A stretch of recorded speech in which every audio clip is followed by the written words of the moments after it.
ప్రియమైన మిత్రులందరికీ కూడా నమస్కారం. ఈ ఒక చేదు అనుభవం ఏంటంటే, ఈ మధ్య కాలంలో ఏ ఫంక్షన్‌కెళ్ళినా, ఏ పార్టీకెళ్ళినా సరే, కామన్‌గా మనం చూస్తున్న అబ్జర్వేషన్ ఏంటంటే, ఫుడ్ వేస్టేజ్. ఎస్పెషల్లీ మనం రెండోదేంటంటే వాటర్ వేస్టేజ్. ఇవన్నీ చూసిన తర్వాత నాకు ఒక ఐడియా అనిపించింది. ఏంటంటే, ఎందుకు మనందరం కూడా మారి, ఒక ఛాలెంజ్‌గా తీసుకొని జీరో ప్లేట్ వేస్టేజు, రెండోదేంటంటే మనకి జీరో వాటర్ వేస్టేజ్. ఈ రెండిటి మీద మనం ఫోకస్ పెట్టాలి.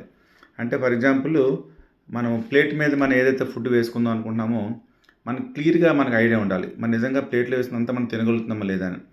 తర్వాత ఎవరైనా ప్లేట్ చూస్తే ఆ ప్లేట్ మనం తిన్నామా?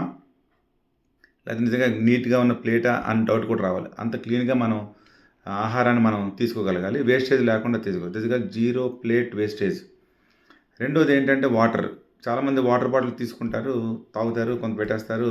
మళ్ళీ అది మనం తాగామో, వేరే వాళ్ళు తాగారని డౌట్ మళ్ళీ అలా వదిలేస్తుంటారు. ప్రతి వాటర్ బాటిల్‌లో అబ్జర్వ్ చేసింది ఏంటంటే, కనీసం ఒక 50% అది వాటర్ వేస్టేజ్‌గా ఉండిపోతుంది.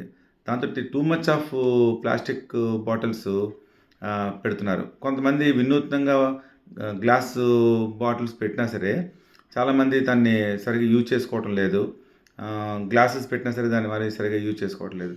అంచేత ఈ ఛాలెంజ్‌లో మీరందరూ కూడా పాల్గొని, ఎవరు కూడా ఫుడ్ వేస్టేజ్ లేకుండా మనం బాగుపడడమే కాకుండా, ఎవరైతే ఆర్గనైజ్ చేస్తున్నారో కూడా వాళ్ళు కూడా సంతృప్తి కలిగేటట్టు ఉండాలని ఆశిస్తున్నాను. Thank you very much.